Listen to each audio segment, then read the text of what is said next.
Kathy Valentine and Alexa DeLebaron join us from Plant Professionals.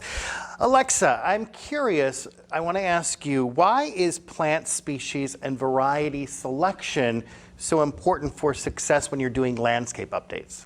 Well, it's important because if you have the correct species of plants, then you know how tall they're going to get, how wide they're going to get, what's your bloom time, so that way you can plan for your seasons of interest and proper spacing.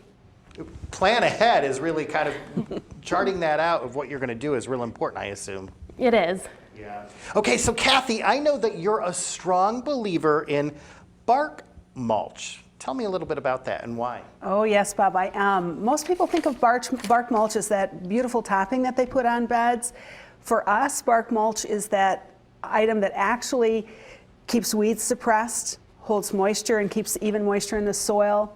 It helps moderate the temperatures, and so it's so important that you have first thoroughly weeded your beds, put a nice clean edge on them if you don't have a metal edging, and then you get a 2 to 3 inch bark mulch layer on there, and that's going to hopefully hold you for 2 years, and it's going to really reduce the loss of plants in the wintertime in Michigan as well.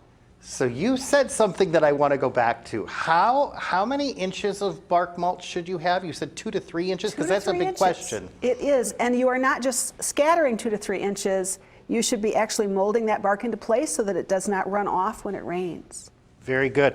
All right, Alexa, since nothing can do well if it isn't properly planted, share a little bit about the important things to remember while planting.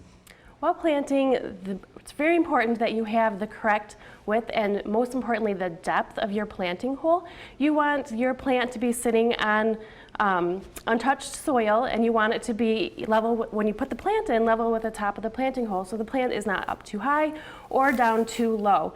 Another thing, you want to dig the plant 2 to 3 times as wide, and then when you backfill, we like to amend the soil with some good compost, but up to 1/3 of the soil that you backfill should be compost.